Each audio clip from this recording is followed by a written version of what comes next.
Hi, I'm Sam Hawley, coming to you from Gadigal Land. This is ABC News Daily.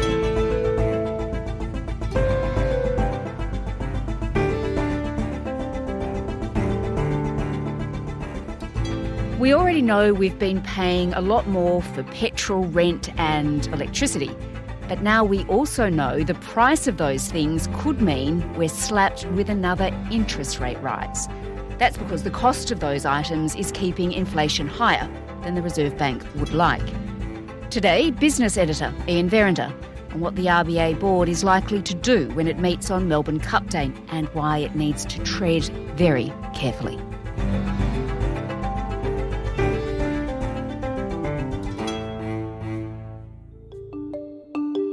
A Melbourne Cup Day interest rate rise is looking more likely after official inflation data has come in worse than expected. The Consumer Price Index jumped by 1.2% in the quarter, making it 5.4% over the year. Ian, let's talk about what these inflation figures might mean for interest rates in a moment. But first, let's unpack them. What do they mean? They don't look that good. Well, I think from an overall perspective, you've got to take it from where we were and where we are now. So in December last year, we had inflation peaking at around about 7.8%, and we're now down to 5.4%. And it's come down each quarter, went from 7.8 down to 7, down to 6, and now down to 5.4. But it was only a little bit more than what was expected from the market. So everybody expected an annual rate of 5.3, and it came in at 5.4. But Ian, we're also looking at quarterly inflation, and that actually increased, didn't it, by 1.2%. What does that mean? What is the quarterly figure? How is it gauged? Yeah, that's correct. Now, the quarterly figure here that you just mentioned, the 1.2%, that measures the lift in inflation from the previous quarter to this quarter now. So from the June quarter to the September quarter over that 3-month period. You know, it is an increase from what was the previous quarter's numbers, but it was only slightly more than was expected. And there's a couple of reasonable excuses as to why that happened. And all of it is out of the control of consumers. You know, when you think about what the Reserve Bank's trying to do and how inflation comes about, there's two main mechanisms. One is that inflation being driven by consumer demand. You know, we've all got too much money in our pocket and we're all throwing that money to chase, scarce goods and services. And so we pay more and more and more. So that's demand-driven inflation. And that's the kind of normal inflationary outbreak you get.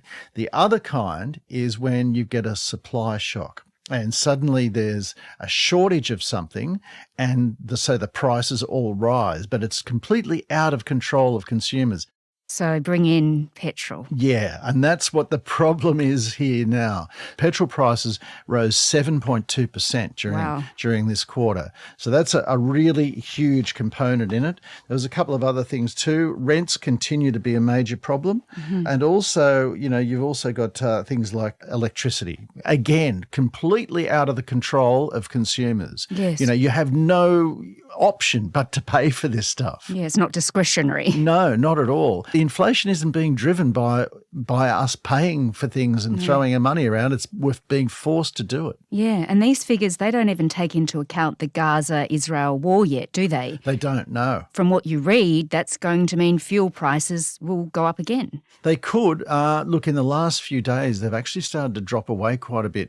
It all, who knows what's going to happen there, but it could result in a wider conflict within the region. And if that does happen, it's highly likely that we will see another increase in fuel prices. These inflation figures, let's go back to that annual inflation figure of 5.4%. It still means we're not getting much bang for our buck right now, doesn't it? We're paying a lot and not getting that much in our trolley. That's right. And, you consider that wage growth is still well below that inflation growth. So in real terms, everybody is taking a hit. So we've got less buying power. People are struggling. And on top of that, to curb demand to try and bring demand back into line with this reduced supply of things. The interest rate hikes that we've seen since then to do that have added to the pain. So you've got quite a large portion of Australian households now doing it extraordinarily tough.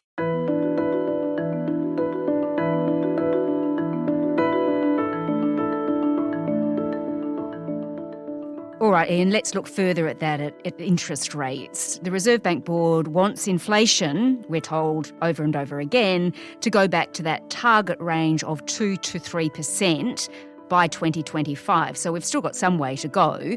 Michelle Bullock, the head of the RBA, has been talking about the board's low tolerance for inflation staying higher for longer than that. She was speaking again this week, wasn't she?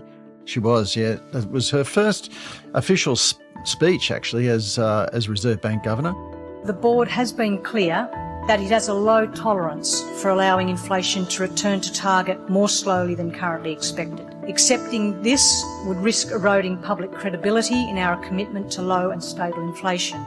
But bear in mind that central bankers, they have two weapons at their disposal. One is interest rates, moving them to try and either make the economy speed up or slow down.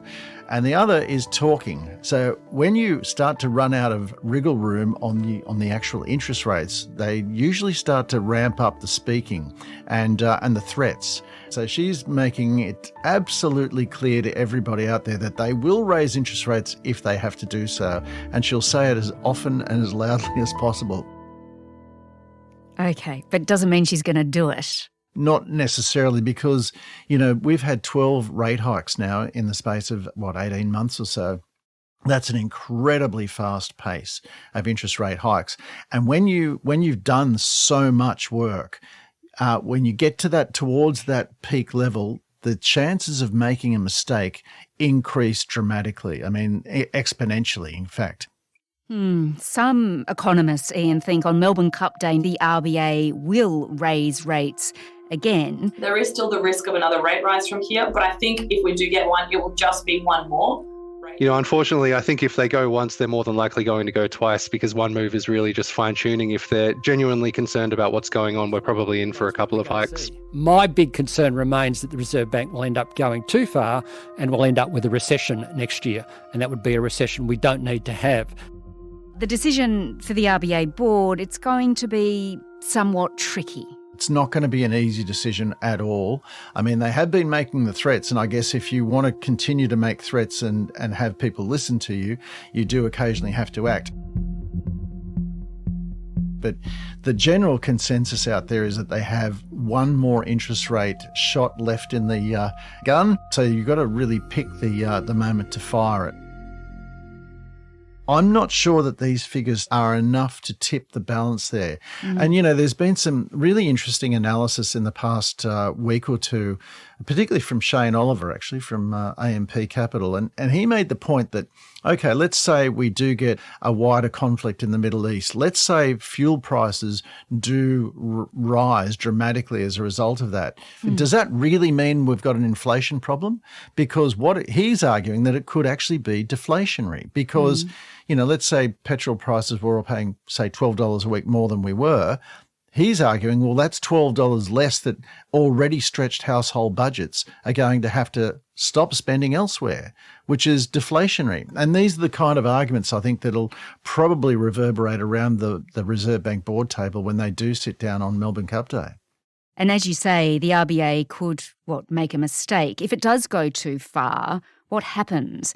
I guess the chance of tipping the economy into a recession, and then you don't really have an inflation problem. You've got an unemployment problem. But, this is a really strange period that we're going through at the moment, because, the jobs numbers that we reported last week came in at 3.6%. I mean, that's just unheard of after such a dramatic lift in interest rates, the kind that we've seen at least. And also, given that we've had such a massive amount of immigration during this period as well. So, to have such an extraordinarily low rate of unemployment, it's a great thing. It's also quite perplexing for that to be happening. It's one factor, I guess, that is saving the economy from really tipping over at the moment, because while people remain in jobs, as difficult as it may be to pay the bills and to pay the mortgage, while they remain in jobs, they will do everything they can to keep a roof over their heads.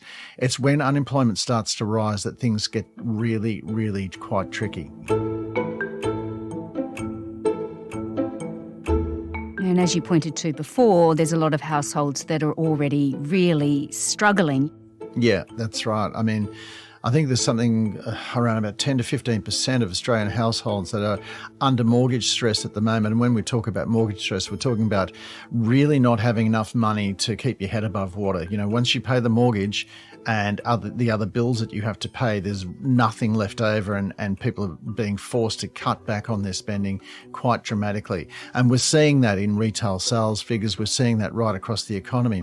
And we're also seeing, when we talk about fuel prices being an inflationary factor, there's a lot of companies out there who are basically saying we can't pass on these costs because we know people can't afford to buy. If we pass the costs on, they won't buy our product.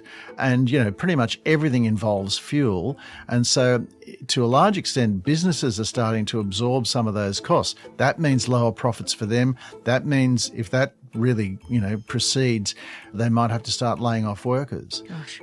But, there's a couple of other things that came out in these numbers too. And one is the extent to which the government's assistance is actually starting to work. And on power bills, when you talk about electricity, we saw dramatic increases in electricity bills because of the fuel crisis and the energy crisis that took place after the Ukraine invasion. Those forces are actually starting to dissipate. Electricity prices, wholesale electricity prices, are coming down. So again, these are the forward-looking things that the Reserve Bank will be looking at when it meets on Melbourne Cup Day, rather than the backward-looking figures that these Bureau of Statistics numbers represent. But also, I guess it's dealing with all the uncertainty that comes with the new war, the Israel-Gaza war. Yeah, absolutely. So it sounds like it's all a bit of a gamble, Ian. The RBA wants to bring inflation under control, but it does need to make sure it doesn't push us into a recession. So what do you think? What's it going to do next week? My personal view is that this isn't really a compelling enough argument to put rates up again. And I think you'd need to see some sort of consumer-led outbreak of spending for them to do that. Essentially what we're seeing here is price rises being forced upon the community that is flowing through the economy. And I think that they're very mindful of the amount of pain that they've already inflicted on a great number of households. I can't see that this is compelling enough reason to do it, but, I could be completely wrong. Well, let's hope you're not. Many thanks, Ian. Thanks, Sam.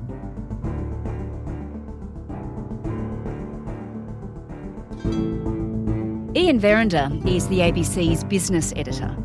If the Reserve Bank does increase rates by 1/4 of a percentage point, it would take the cash rate to 4.35%. Rental prices have increased by 7.6% annually, the largest rise since 2009. This episode was produced by Bridget Fitzgerald, Nell Whitehead, Anna John and Sam Dunn, who also did the mix. Our supervising producer is David Cody. I'm Sam Hawley. ABC News Daily will be back again tomorrow. Thanks for listening.